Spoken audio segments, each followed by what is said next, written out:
Hola, yo soy Miguel y hoy quería hablar de esta novela de Leopold von Sacher-Masoch que se llama Don Juan de Colomea. Von Sacher-Masoch nació en Leópolis, en el Imperio Austriaco, el 27 de enero de 1836. Ahora esa ciudad está en Ucrania y se llama Lviv. Y se murió el 9 de marzo de 1895 en Lindheim, en Frankfurt, en lo que actualmente es Alemania.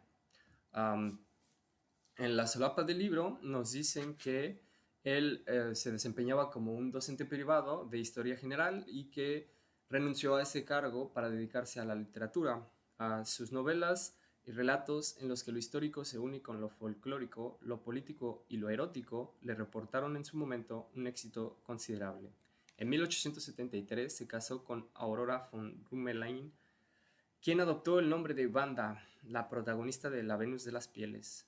Al mismo tiempo que su obra caía injustamente en el olvido, su nombre empezó a designar una entidad clínica, el masoquismo, campo al que ha quedado asociado. Su obra más significativa está agrupada en el ciclo El legado de Caín, en el que se incluyen, entre otras novelas, La Venus de las Pieles, La mujer divorciada, La madre de Dios, La pescadora de almas, El amor de Platón y Don Juan de Colomea, esta novela. Um, Igualmente, al final de esta novela hay un posfacio en el que se nos explica de dónde surge esa asociación entre el apellido de Sacher Masoch y lo que ahora conocemos como masoquismo. Y dice, para este autor, que espera todavía ser descubierto por el público mayoritario, el gran objeto sexual que en Sado aparecía siempre al desnudo se muestra casi siempre bajo veladuras de la personalidad, portando máscaras o disfraces. Así podría decirse que el descubrimiento estilístico de Sacher-Masoch consistirá en la excitación que produce el espectáculo del dolor y la propia experimentación del dolor físico en la persona que se entrega por propia voluntad a él a manos de un ser idealizado. Y más adelante dice, la sutil representación del sufrimiento ligado al placer que aparece como un leitmotiv en su obra ha dado pie al sexólogo decimonónico Krapf Ebing para crear el término masoquismo, a partir del segundo apellido de este escritor. Yo no creo que sea tanto el sufrimiento cuanto la insatisfacción que es el leitmotiv de las novelas, o de esta novela al menos, de Leopold von Sacher-Masoch. Y lo digo porque, pues eso puede ser un tanto cuanto engañoso, ¿no? O sea, uno esperaría, pues, escenas llenas de violencia, o si no tan explícitas, al menos sí mucho más ligadas al dolor físico, ¿no? Y lo que aquí hay es más como una reflexión principalmente sobre el amor, sobre el deseo, pero más que nada sobre la incapacidad para satisfacer ese deseo. Y bueno, es importante hacer esa distinción entre el autor y el término, o sea, es decir, entre masoch y el masoquismo. Eso también podría aplicarse muy bien a Sade y el sadismo, pero yo siempre me pregunté por qué traer a colación o traer a la discusión en los años 70 a alguien como Mazo, que fue lo que hicieron Deleuze y Guattari. Deleuze en esos años hizo un libro que se llama así, Presentación de Sacher Masoch, en el que está analizando sobre todo la Venus de las Pieles. Y bueno, desde una perspectiva un poco más, digamos, estratégica, pues eso tiene sentido si se toma en cuenta que por esos mismos años Lacan había escrito un texto que se llama Kant con Sade, y ahí pues, digamos que se está apropiando de la figura de Sade, ¿no? Y podríamos creer entonces que esta um, apropiación o esta discusión sobre la figura de Maso es una suerte de respuesta al análisis psicoanalítico de Lacan de la figura de Sade. Bueno, esta es mi interpretación, ¿no? Y a final de cuentas, lo que importa no es tanto de dónde surge el término masoquismo, cuanto la obra en sí misma. Y eso es a grandes rasgos lo que dice aquí Deleuze en la contraportada del libro. Dice, Masoch no es un pretexto para hacer psiquiatría o psicoanálisis. No es siquiera un personaje particularmente relevante del masoquismo. y ello porque la obra mantiene a distancia cualquier interpretación extrínseca. Más próximo al médico que al enfermo, el escritor hace un diagnóstico, pero es el diagnóstico del mundo, siempre paso a paso, sigue paso a paso la enfermedad, pero es la enfermedad genérica del hombre, evalúa las posibilidades de una salud, pero es el nacimiento eventual de un hombre nuevo, la herencia de Caín, la marca de Caín como obra total. Si los personajes, situaciones y objetos del masoquismo reciben este nombre, se debe a que en la obra novelesca de Masoch adquieren una dimensión desconocida, desmedida, que rebasa tanto lo inconsciente como las conciencias.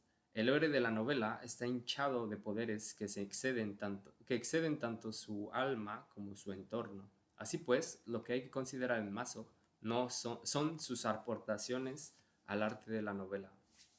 Y um, bueno, más allá de por qué la insatisfacción es una cuestión relevante en los tiempos del capitalismo y la esquizofrenia, lo que Sacher Masoch hace en esta novela es justamente, como decía, reflexionar sobre la concepción que tenemos del amor, del matrimonio y de las relaciones que implican una suerte de deseo carnal.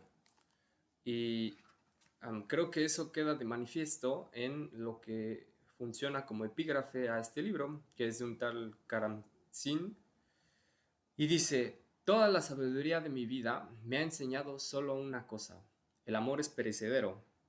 En vano esperarás que el amor perdure. Si eres fiel, se reirán de ti. Si cambian los otros como las modas, cambiarás tú. Pero a tu alrededor se alzará la vulgar y celosa envidia. Por ello, huye de la celada del himeneo. Nunca sueñes hacer tuya una mujer. Ama y engaña a todos, para no ser tú el engañado. Y bueno, a mí obviamente lo que me llamó la atención es eso de la celada del himeneo, porque pues no lo entendí, así que lo busqué. Y resulta ser que el himeneo son las bodas, las nupcias, el matrimonio, y la celada es una suerte de casco o de armadura. Así que básicamente lo que nos está diciendo aquí es que hay que huir del matrimonio. Y am, hay un juego, o él lo que está haciendo es igual como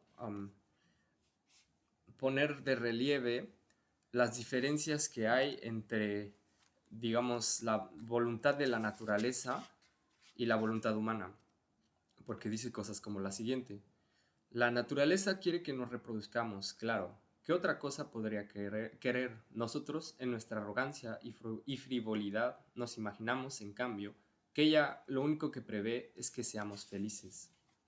Y bueno, sí, la insatisfacción está ligada al matrimonio, pero sobre todo a esa no correspondencia entre los instintos y los ideales, y eso lo dice más o menos en este pasaje.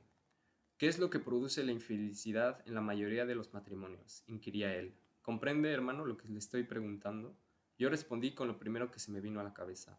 Él me interrumpió, no sin disculparse, y continuó: perdone usted, pero ahí lo tiene en negro sobre blanco en los libros alemanes. Es así y no hay vuelta de hoja. Usted es un buen lector.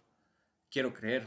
Yo también, pero a uno le meten cada idea, cada frase. Usted me entiende. Yo podré decir: mi esposa no estaba a mi altura, o ella no me comprendía, o qué terrible cuando no se lo comprende a uno, o yo me considero una persona especial, un fuera de serie. También tengo ideas fuera de serie y sentimientos también fuera de serie. Y me siento desilusionado y no encuentro a ninguna mujer que me entienda. Pero sin embargo, sigo buscando. Tales frases, ¿sabe usted?, son puras mentiras. Mi querido amigo, ¿ha notado usted cómo cada uno de nosotros es un irremediable y absoluto mentiroso? Con todo, hay dos clases de mentirosos. La humanidad se puede dividir en una primera clase de mentiroso. Son los que mienten a los demás. A estos llamo yo materialistas. Y en los libros pulula esta clase de mentirosos. Luego están los idealistas, como los denominan los alemanes, que se mienten a sí mismos. Um, Está ahí, a mi parecer, el sentido de ese libro que él tituló El amor de Platón, ¿no? Porque, pues, si Platón es el padre del idealismo, su amor sería tan ideal que perdería todo aspecto carnal, ¿no? Es decir, que sería un amor en cierta forma contra natura, ¿no? Y am, igual quería mostrar esa suerte de misterio que digamos que la naturaleza am, despierta en el hombre y que pues es al mismo tiempo atractiva y misteriosa, es decir, que lo atemoriza. Dice, en lo alto de las ramas se oye un zumbido, un crujir sin fin, y luego nada más. El ser humano se siente abandonado por las otras criaturas. A él le sucede como si de pronto pudiera olvidarse de que la vida lo habita. Pero repentinamente habla en la mujer la voz de la naturaleza. Eres mi hijo, y me temes tanto como a la muerte. Sin embargo, en la tierra soy como tú. Bésame, te amo, ven. Crea conmigo el enigma de la vida, que tanto te asusta. Ven, te amo. Y bueno, solo para terminar, quería igual mostrar cómo en algún punto, pues sí, sí que está tratando de am, mostrar no solo como su propia concepción de pues esos problemas que digamos que conciernen a la humanidad entera, sino que sí lo hace desde un punto geográfico e histórico en específico, es decir, que habla no sé si en nombre, pero sí que está influenciado por el folclore de sus pares, ¿no? O de, pues sí. Um, y dice, allí tiene usted, además, esta melodía. Los alemanes crearon su Fausto y también los ingleses tienen algo similar. Entre nosotros lo sabe cualquier campesino. Se trata de una premonición que les sobreviene acerca de lo que es la vida. ¿Qué es lo que hace a nuestro pueblo tan melancólico? La estepa. Se derrama como el mar y se ondula con el viento también como la superficie del agua.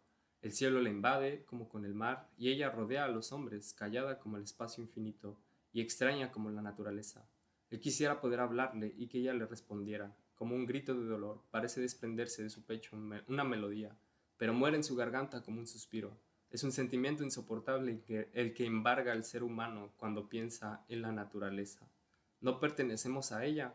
¿Acaso no ha sido ella la que nos ha creado? ¿O fue ella la que ha hecho al hombre ponerse de rodillas y le ha negado su amparo y lo ha arrojado en su seno? Ella no responde. Am, Me acabo de dar cuenta de que no conté para nada de qué se trata esta novela, o bueno, cuál es el argumento. Y bueno, en realidad es bastante simple, o sea, se llama Don Juan de Colomea porque se trata de alguien que acaba de llegar a un pueblo que viene de Colomea y que está casado, pero que al mismo tiempo tiene amoríos con una chica joven que se llama Nicolaya.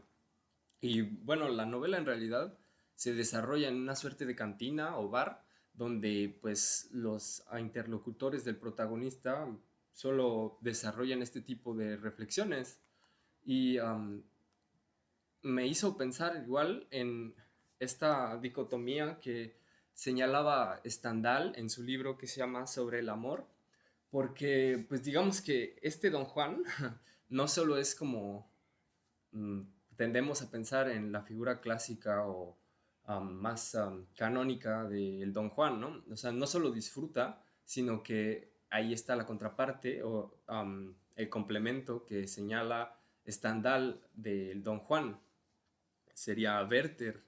Werther de Goethe es ese adolescente que sufre de sus amoríos. Y bueno, yo creo que este Leopoldo von Sacher-Masoch lo que está haciendo es justamente tratar de combinar eso, a esos dos polos. Um, y pues me parece una buena novela porque pues es bastante actual. Por un lado está eso que decía como lo misterioso de la naturaleza, también está la parte más folclórica o pues de su tradición cultural y pues, lo que es muy muy interesante, como decía, no es tanto como am, esa parte masoquista o violenta o de sufrimiento, cuanto la insatisfacción, la no correspondencia entre lo que deseamos y lo que realmente podemos obtener. Porque, bueno, o sea, para mí eso tiene como bastante actualidad, ¿no? O sea, ¿qué nos hace el capitalismo? Seguir deseando, ¿no? Aunque nunca nos sintamos satisfechos. Y bueno, si les gustó este video, pues denle like o compártanlo, comenten, suscríbanse a mi canal y también me pueden seguir en Instagram. Nos vemos pronto.